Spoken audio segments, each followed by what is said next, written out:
Ahora, los tres tipos de alimentos, ok, ya voy a profundizar un poco. Alimentos digestivos, que son frutas y verduras crudas, ¿verdad?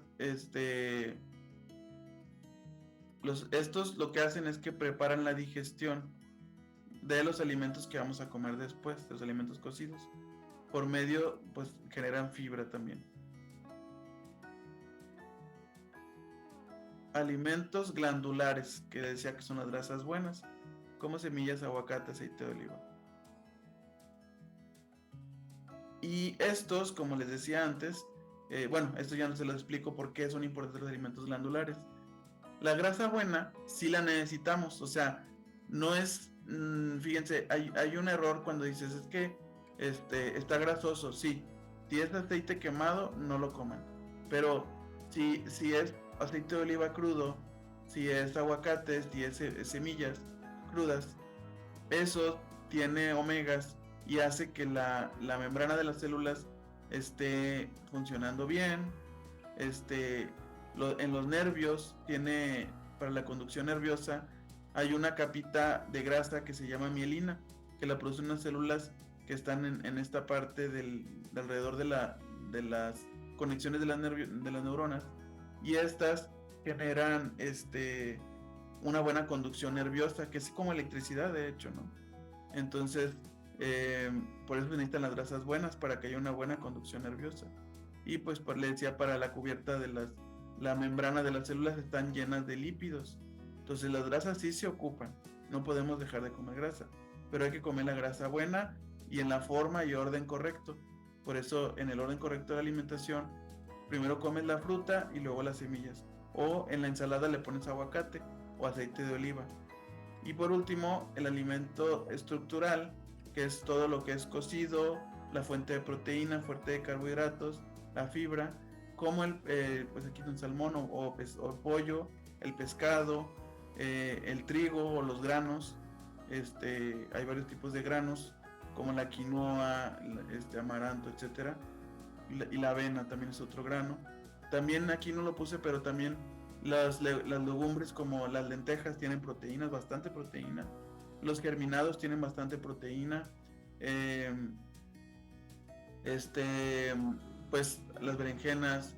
Hay muchas fuentes de proteínas, no solamente la carne o los granos, hay más fuentes de proteínas.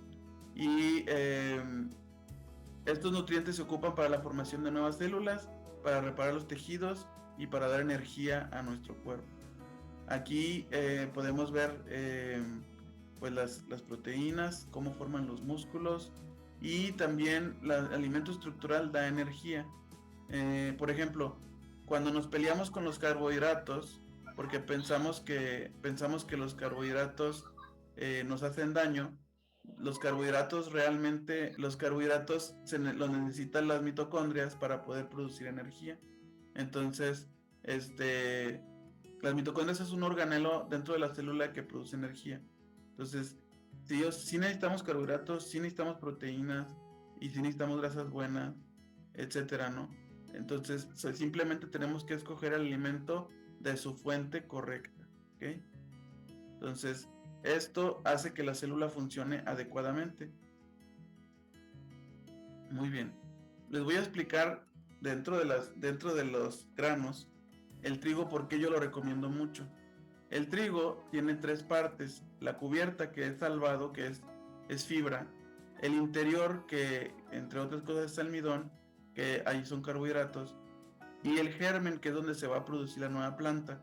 Estas son proteínas. Fíjense, ahí en el trigo, fíjense todos los componentes que tiene. Dentro del trigo, les decía que sí es almidón, pero tiene más partes, ¿no?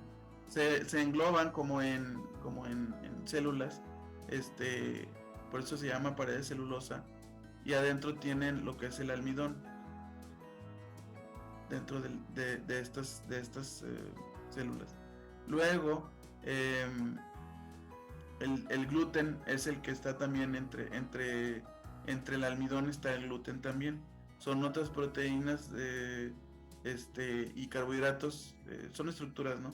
que están dentro del trigo, que también dan energía, pero cuando la gente, cuando escuchamos de que es alérgico al gluten, sí se hacen alérgico al gluten porque justamente la parte interna del trigo es la que se usa para las harinas.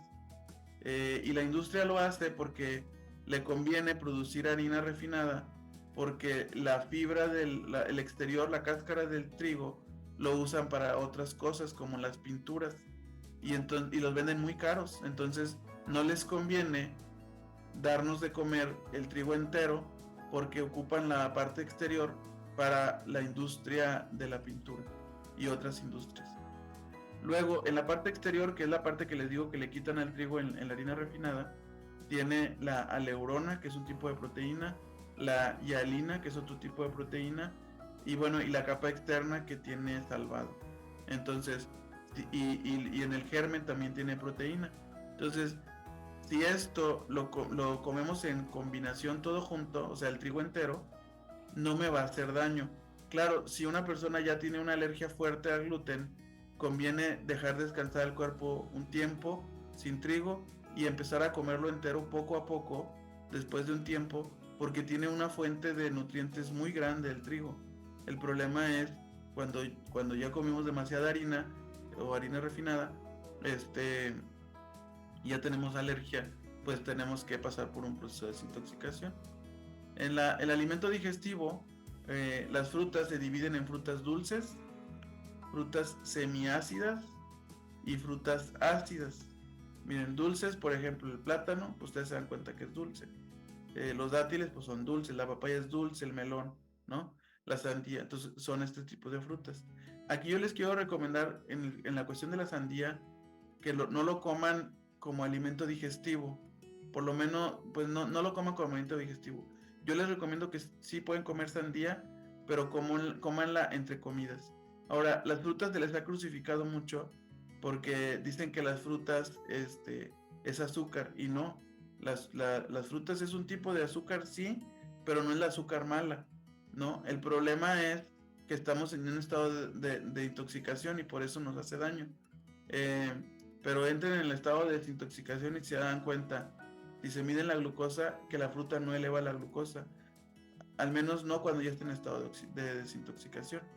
Pero les decía que la sandía no la coman como alimento digestivo, cómanla, por ejemplo, unas 3 horas después del desayuno y denle otra hora después de comerla para la comida, porque así evitan que se pudra, porque se pudre muy fácil la sandía, pero si la comen así, no se va a podrir. La misma hagan con la piña, que ahorita vamos a hablar de la piña que está en los alimentos ácidos.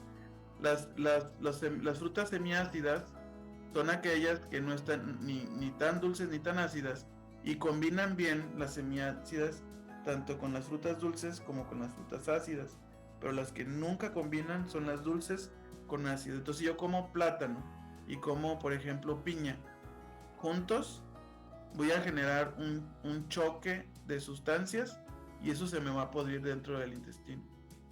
A lo mejor no me voy a dar cuenta inmediatamente, o sí, pero si sigues los principios de no juntar ácidos con dulces, vas a estar bien de salud.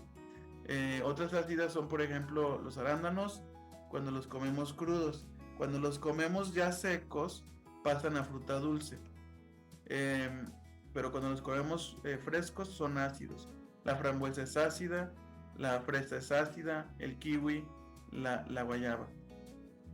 Otras frutas ácidas son los cítricos, que aquí los puse aparte porque los cítricos, cuando entran al intestino solos, generan lo contrario, se vuelven alcalinos en lugar de ácidos.